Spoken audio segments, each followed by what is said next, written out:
Hi, let's continue talking about general organic chemistry. We're going to focus on reaction mechanisms.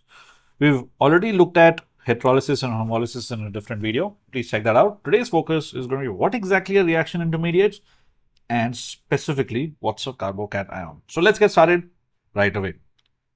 So a reaction intermediate looks like this. This may seem a little trivial right now.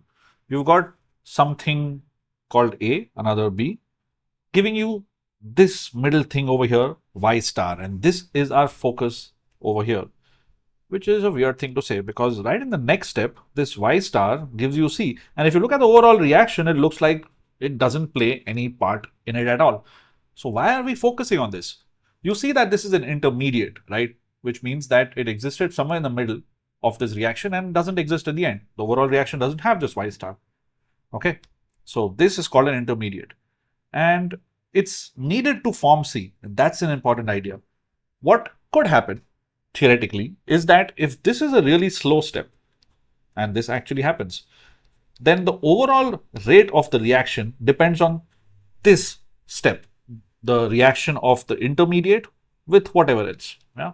Or maybe if the first step is slow, that's also a possibility. Yeah. And then the formation of this Y star, it decides the overall rate of the reaction, which is really important in everything we do practically in organic chemistry. So that's why you need to study what intermediates are, and you'll appreciate this a lot more when you study chemical kinetics. Different kind of intermediates are carbocations, carbanions, free radicals, and carbenes. Carbenes are really special. We'll go over them quickly. To go into detail with them would probably happen if you did your bachelor's in chemistry. Okay, cool. Let's talk about carbocations. Simple schematic. You've got CH3Cl, methyl, chloride, and the double-headed arrow shows that both the electrons from this bond go on to chlorine, making it a chloride ion. That's okay, but our focus is this right here. This is the methyl carbocation. You can make a general scheme like this, where there is some leaving group that, well, leaves, and what you're left with is a plus charge. Well, if one species gets negative charge, the other one must get positive, right? Because both the electrons go away. So this is an electron deficient species. And there's a reason why these are forming some sort of a triangle. Remember, the middle thing over here, this is a carbon as well. This is sort of a line diagram way of representing this, right? And let's talk about this triangular thingy over here in a little bit of detail. It's extremely important. Do you remember from chemical bonding the concept of hybridization? In the ground state, carbon looks like this. Yeah, 1s2, 2s2, 2p2. Yeah, carbon has a Z of 6. Atomic number is 6. Okay. In the excited state, carbon in CH4, it forms, well, some hybridization. But how does it do that? Well, one of the electrons from this s orbital jumps into this and they combine in some sort of a way to get an excited state. What happens if one bond breaks? If C becomes from CH4, if you get CH3 plus? Well, then let's say that this electron that was over here, it goes away, leaving an empty p orbital. If you recognize what's happening here and here from where? Hybridization from chemical bonding, you know right away that this first one was an sp3 hybridized orbital. You've got one s orbital combining with 3 p orbitals to give you 4 sp3 hybridized orbitals, each of which then will react with, in this case, 4 hydrogen s orbitals.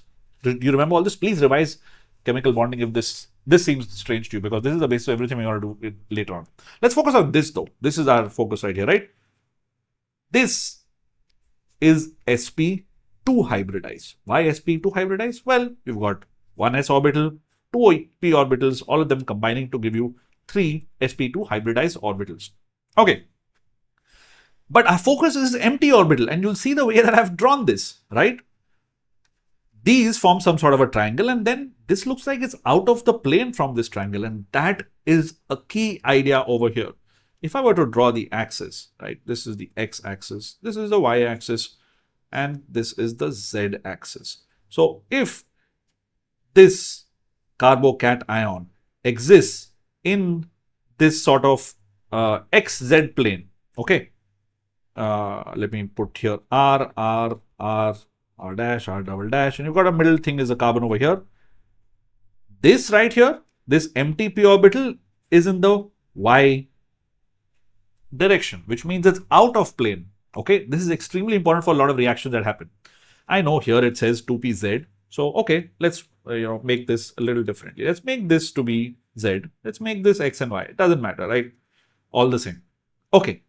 So, this empty p orbital is out of plane of this sp2 hybridized CH3 plus, the methyl carbocation.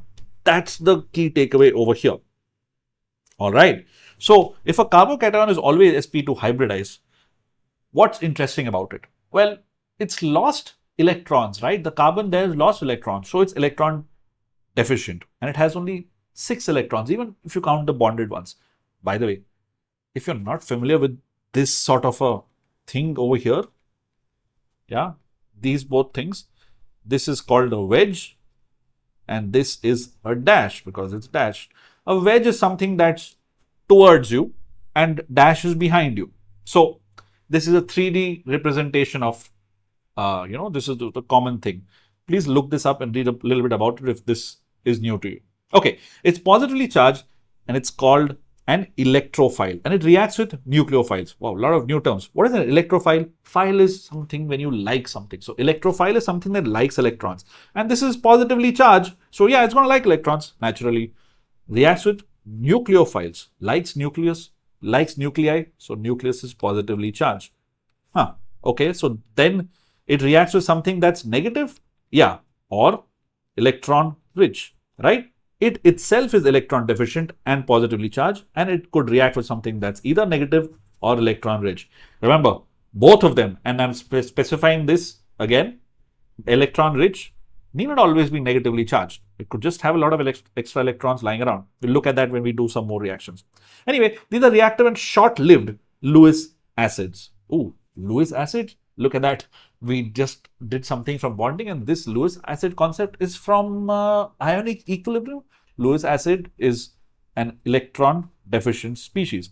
So, organic chemistry requires a little bit of basic, a few basic concepts from bonding, from periodic table, to figure out electronegativities, and also now ionic equilibrium. Well, the only chapter that's left now is thermodynamics. Sure, we need that as well. We'll come to that. All right. So, if this is a short-lived species, which means the first reaction may have been slow. Remember, I told you that there's some slow reaction and a fast reaction. You remember that in the starting? So, the first reaction, perhaps, maybe that's the slower step. Keep that in mind. Okay, cool. So, if I were to classify carbocations, let's do that. Let's move to the next idea here, right? This is just some theory. Let's get it over with. You've got primary carbocations, secondary, and tertiary. And there's a way of identifying them. Okay. Primary means 1 or 0 carbons attached. So, CH3 plus or something at the end of a line diagram, there's a plus charge. Okay. What's this line diagram? Well, this is showing a propyl carbocation. What about secondary 2 carbons attached? Well, same thing, but I'm going to put this plus over here. This is isopropyl. I know this is not the standard IUPAC name, etc., but this is a common name. Yeah, it's all right. 3 carbons attached. Here are the 2 carbons, okay, attached to this. 1, 2, and 3. If I were to number it that way, let's number them properly. So 1 and 3 are attached to this. Here, there's nothing. Okay. Well, only 2 is attached. And methyl, we've got 0 carbons attached. Tertiary, simple enough. Do this. And well, this looks like it's butyl. Yeah, well, isobutyl. Sure. But 4 carbons, and look at this. On carbon number 2, there's 1, 3, and 4 attached. Okay, this is the way you define them. And using this sort of nomenclature, I'm going to go and identify, not really nomenclature, using this classification, I'm going to define their stability. Okay. You remember ideas that we've covered in previous different videos? If not, please check those out. The inductive effect, hyperconjugation, and also resonance effect, all of these play a part in the stability. Okay. I've given you this theory that the carbocation stability is the maximum in a tertiary carbocation, then secondary, then primary, and then methyl. Why would that be? Well, an inductive effect of R pushes electrons towards this carbon. Now, that would mean that it's sort of stabilizing the plus charge. Look, if I reduce the positive charge, then yeah, that's stable. If I increase the positive charge, not so stable. Hyperconjugation, as you remember, is in effect somewhere in between inductive and resonance effect, but it helps with stability. And if you expand this R, let's assume that hypothetically speaking, this is CH3, right? If it is that, you already see that there are a lot of alpha hydrogens next to this right here, okay? Hence, this helps with hyperconjugation. And both of these effects, this one being more prominent, leads to a carbocation stability of tertiary, secondary, primary, and then methyl.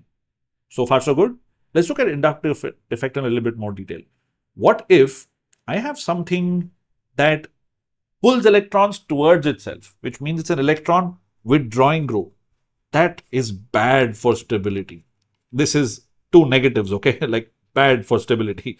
So you can remember like this, right? If it's negatively charged, or if it's electronegative, not negatively charged, if it's electronegative, then it pulls electron away from this positive charge, which means it makes it more positive.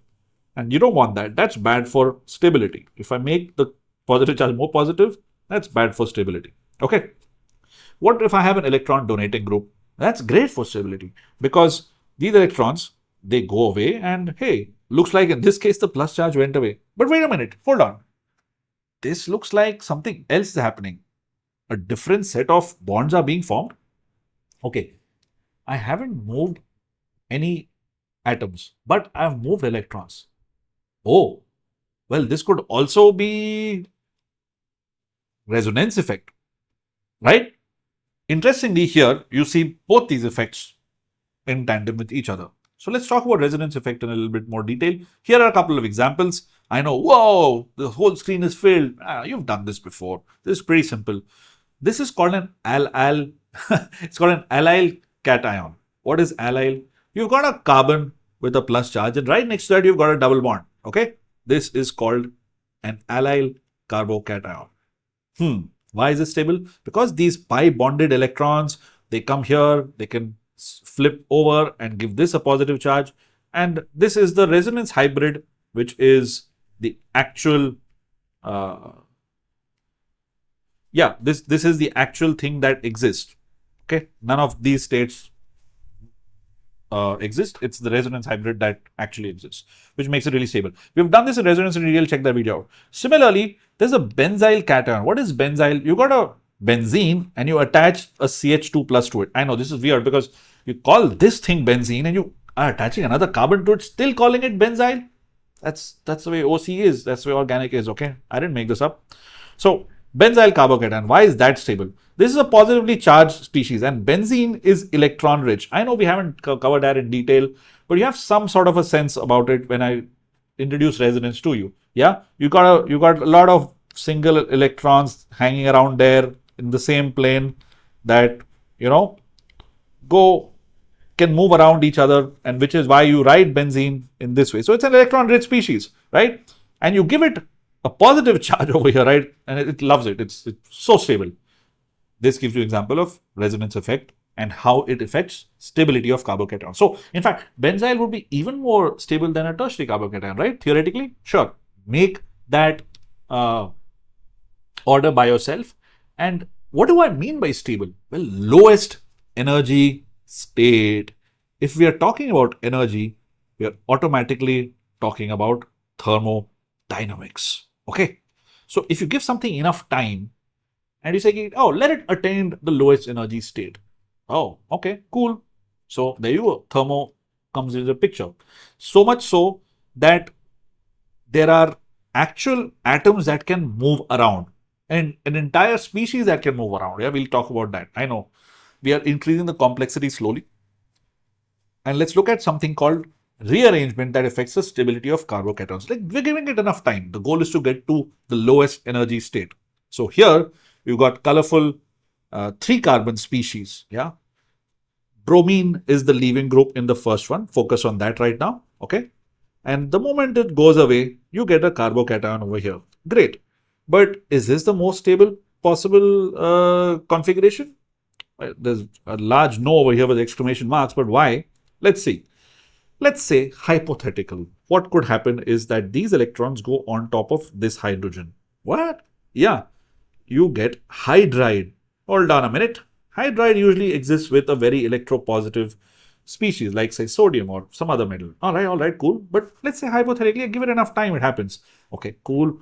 Let's say that it does, which means that this gets a positive charge. And then this hydride being, well, not very stable, goes and attacks this. And what you end up with is this next set of things, which is right over here. I know I've drawn so many arrows moving things around, and this next step is just doing this. I'm trying to explain what's happening here by dividing it into multiple steps over here. So this is called a rearrangement, and sure, you need some reaction conditions that would make this happen, but it's possible. This is called a hydride shift. Is this all? Nah, we go even crazier. Hold on, right? So in this case, this is the most stable carbocation, which is a secondary carbocation. Okay. What could be more stable? A tertiary carbocation. So here is another hypothetical setup. Well, not hypothetical, it's an actual species that exists, right? You got a carbon over here with multiple CH3s attached to it. And the rest of it is similar to what was there in the previous molecule right over here. You can see that, right? Same 3 carbons, but it's just that these hydrogens have been replaced with 3 methyl groups. That's what we did over here. Okay, sweet. So in the first step, same thing happens. Next step, same thing happens. You're getting a secondary carbocation. What is interesting now is just like you got a hydride, these electrons over here between this C and methyl, they go on top of this, getting you a methide. Like, it sounds like I'm making this up, right? I'm not. I really am not, I swear. Now, this methide then again is negatively charged, and yeah, doesn't like that. This is not a stable species at all. So it goes and attacks this positive charge. And because these electrons, both of them went onto this, you get a positive charge over here. And this is what is being shown in this manner over here. This now, looks like is definitely a more stable species. Carbon with 3 bonds, each of those 3 bonds happen to be more carbons, right? So you got hypoconjugation, stabilizing it, and tertiary carbocation. This makes it amazingly stable. So it depends on the reaction conditions a lot, right? I've told you what a carbocation is in its entirety, right? And what makes it stable, what are the different ways to classify it. But what are the reaction conditions that make it happen? Well, stay tuned. We'll do more sessions on that. But for now, in this video, we're going to stop here, right? Which is, I've introduced what are reaction intermediates to you. And I've also gone in quite a bit of detail with carbocations. In the next sessions, we will cover carbanions, free radicals, carbenes, and all of this coming soon. Let me write that down here, right? All of these. This is done, all of this also is done. The rest of these we'll cover in different videos. Also, if you have any doubts about this video or any, feel free to leave them in the comment section. Come on to Discord if you have doubts in general. They are awesome students like you. Or if you're a teacher, please come and join the Discord channel as well. Help out other fellow students. It'll be really cool. I'll give you the link, and it's a study server called I Teach Chem. Come check it out.